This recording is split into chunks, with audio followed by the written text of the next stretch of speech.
Hello, classmates. I chose to do my ethics and practice paper on a case I learned about in my administrative leadership course.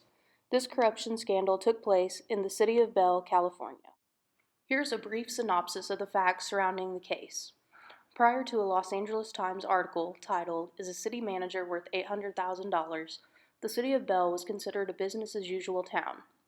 The article uncovered then city manager Robert Rizzo's enormous salary of $787,000. Furthermore, his contract was written in a way that gave him an automatic 12% raise annually. In addition to Rizzo's salary, it was reported members of the city council were bringing in almost $8,000 a month. Among the list of unethical acts Rizzo and the council made are: Rizzo authorized over $1 million of various loans to friends and colleagues, some without the council's knowledge. Rizzo and the council passed legislation that increased business licenses and property taxes. These actions were found to be illegal when the case went to court. Additionally, Rizzo shifted the focus of the police department to revenue-generating duties, such as impounding cars. So, what mistakes were made? A mistake was made right off the bat by the city council. The council was concerned more about the cheap salary Rizzo was willing to take than conducting a background check. Rizzo had previously been accused of shifting city funds toward salaries in his previous post at Hesperia, California. The citizens also elected Oscar Hernandez as mayor because he made himself a public figure by accusing the council of treating him unfairly because of their plan to use eminent domain to take his store. Hernandez had the equivalent of a sixth-grade education and was limited in his knowledge of the English language. Rizzo used this to his advantage by pushing through various documents/contracts for Hernandez's signature because Rizzo knew Hernandez could not understand them, much less would read them.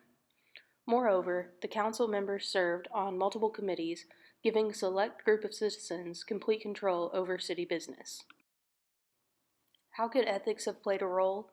It is clear that neither Rizzo nor the council acted with the public interest in mind. For example, Rizzo gave the PD a directive to focus on impounding cars. This essentially targeted the immigrant population because they were unable to appeal the $300 fine due to their legal status, resulting in them just paying the $300 fine. Rizzo exhibited a Fox-style leadership, as termed by Machiavelli.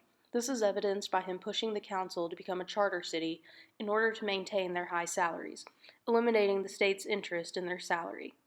The city council allowed themselves to be fooled by Rizzo, which led to a snowball effect of unethical decisions. This case can teach us 4 basic lessons. The first is accountability. Because the citizens were not active participants in government affairs, there was no one to hold neither the council nor Rizzo accountable for their actions. Therefore, neither party had to answer for their actions until the scandal was uncovered, but by then, the damage had been done. The second lesson is responsibility. Technically, Rizzo was responsible to elected officials as he pushed for legislation that benefited both himself and the council members. However, this is not what responsibility to elected official means. Instead, it means administrators are to act in the public interest while following the laws passed by elected officials. As for responsibility to citizens, neither Rizzo nor the city council was responsible to the citizenry. They were responsible to themselves, ensuring they benefited from all decisions made. The next lesson is the importance of citizen engagement in government. Prior to the Los Angeles Times article, citizens were not involved with their government, thus eliminating accountability, as stated previously. The citizens only chose to become engaged after the damage was finished. Citizens need to be proactive rather than reactive. Doing so will help prevent administration from simply passing through legislation. The final lesson is that of allowing appearances determine your judgment of someone. Rizzo's scheme was quite crafty. He gave the citizens some seemies, such as a new skate park. This gave the citizens the impression Rizzo was doing a spectacular job, but really he was robbing them blind. Bottom line, do not trust what you see. It is what you do not see that is harmful. This concludes my presentation. I hope you guys have enjoyed our class these last 7 weeks.